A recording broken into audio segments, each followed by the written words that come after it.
Oh, we're going to get into it. Do we need vegetables? Or can we just cut them out forever? If we choose to have them in, why and how much?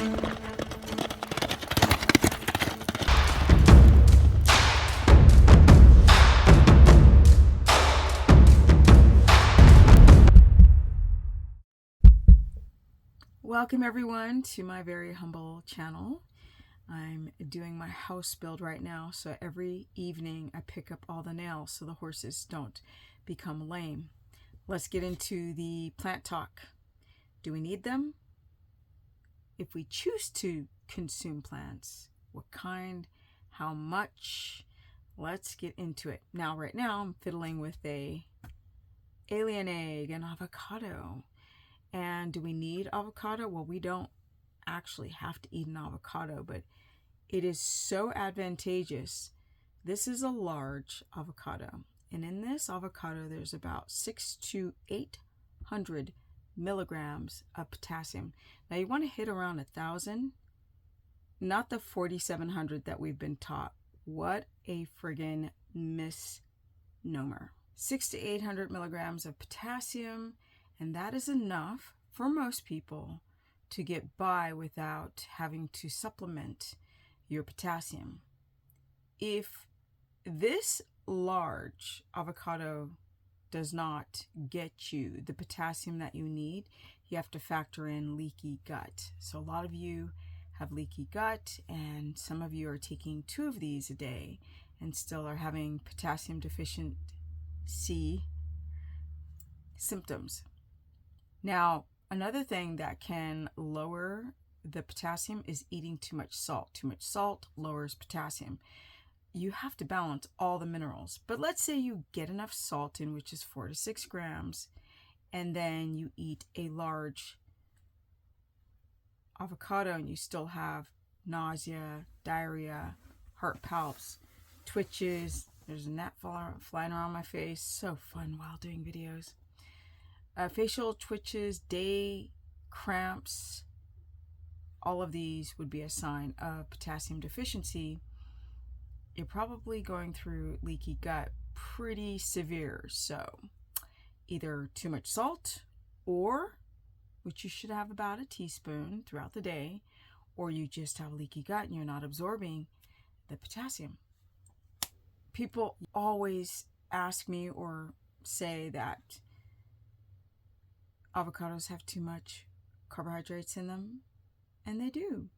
In this one, there's probably about 16 grams or 20 from 13, because this is not a medium, this is a large. So from 13 to 20 grams of carbohydrates. But guess what? There's a lot of fat and fiber in this avocado, and that means when you eat it, your stomach has to break it down, has to break down the fat, has to break down the fiber. So the rate at which the carbohydrates enter the bloodstream, it's like a trickle drip, which does not spike your blood sugar if you do not have an avocado allergy. The reason why I recommend just riding the line of an all-meat carnivore diet rather than just doing strict meat products, even though you get these zealots and culty people who are like, I do carnivore and it's amazing and I'll never go back to plants. Remember, they did this with veganism. Vegans also did, I'll never eat meat again. And that's just human nature. Once you find a club to get a ticket into that VIP pass, you really sell it to yourself that you'll never go back. Now, people will reference Mikhaila Peterson, and she's doing so amazing. No, she's not. I believe at one point she started to develop a beef allergy, eating so much beef.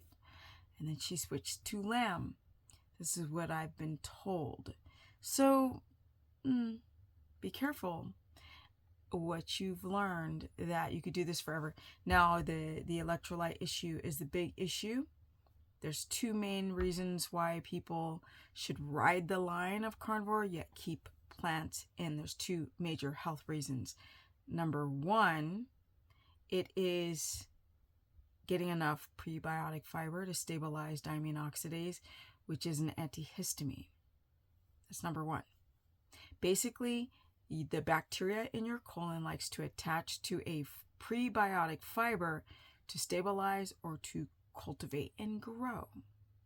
And when you're eating all meat, that tends to not happen. Also, chronic dehydration because you're not getting enough potassium.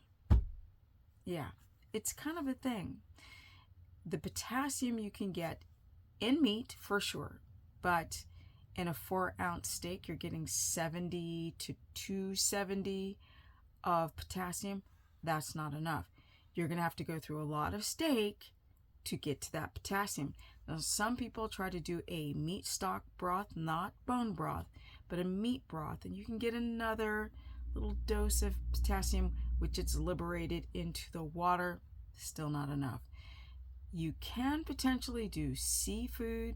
Shellfish have higher amounts of potassium, but at the end of the day, bam! This large one, almost 1,000, you're good to go. Plants have their place.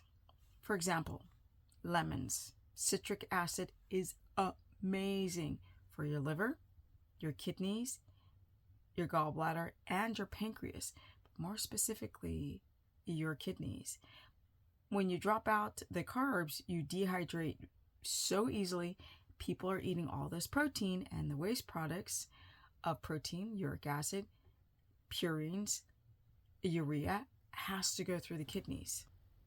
The protein byproducts, waste products actually, have to be filtrated through the kidneys, like uric acid, for example. And a lot of you are starting to develop a little back pain from being on a carnivore with all that protein.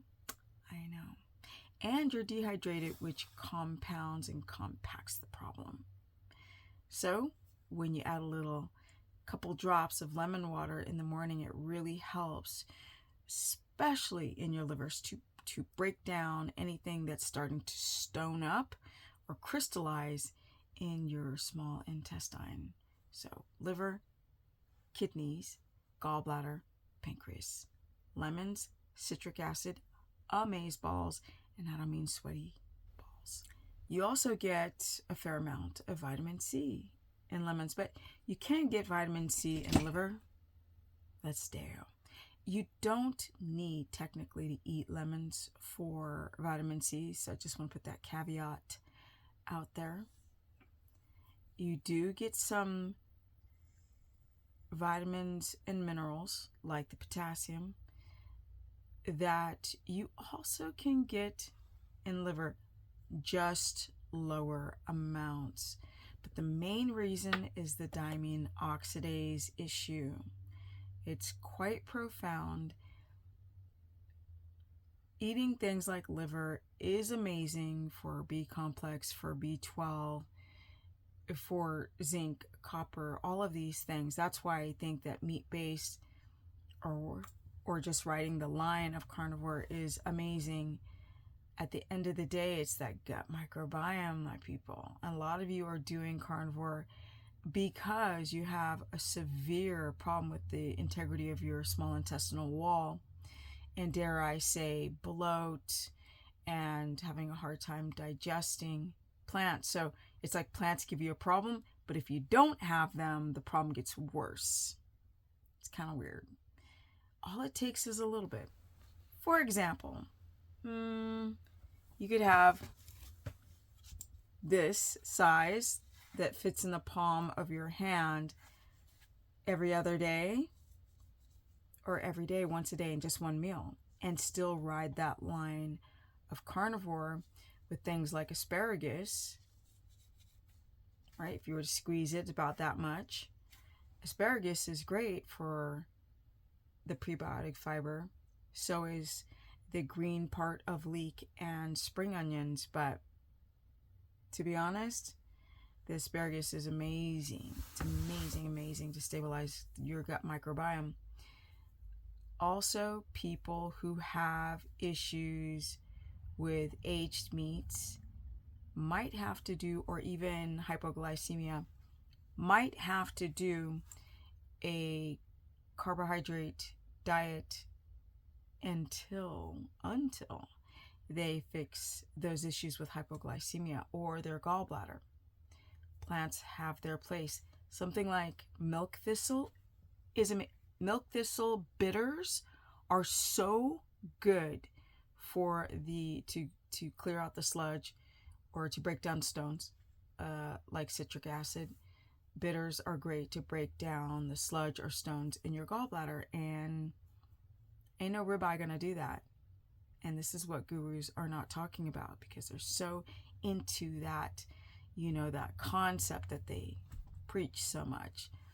Some people just can't do strict carnivore. They have gout, or they have chronic constipation, or they develop dehydration, hypoglycemia, thyroid issues, all by just cutting out the carbs. Now, and a lot of people are not getting into ketosis, so the thyroid and tired.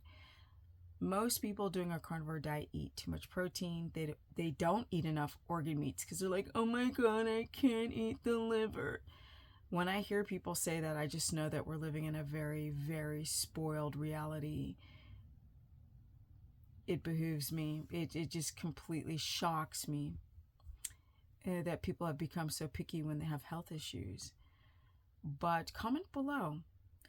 Are you missing variety? Do you have leaky gut? Is your gut getting worse or becoming more bloated the longer you go not eating any plants? Do you have hypoglycemia and you're not doing well on carnivore? Because people do well at first, and then as time goes by, they're like, why do I feel like crap? I don't have any energy. I've got heart palpitations. My heart's beating out of my chest. And yes, it's a thing. You have electrolyte issues. Everybody does. Not a single guru who's been strict carnivore or ketogenic has never had any issues with either lethargy, chronic fatigue, or the old heart pounding, the muscle cramps, the dehydration, the headaches. Yeah, not a single person has gone completely without. So be careful on what you've been told that, oh, you could just get all the salt from meat, because you can't. You cannot, because you need to balance salt with potassium. You keep hitting the problem of either too high potassium, too low sodium, or too high sodium, too low potassium. Comment below. How's it going for you guys? Also, I am so blasted tired because of just trying to manage all the guys, trying to get a house built the way I want it, dealing with the weather, the animals. Yeah, it's a thing.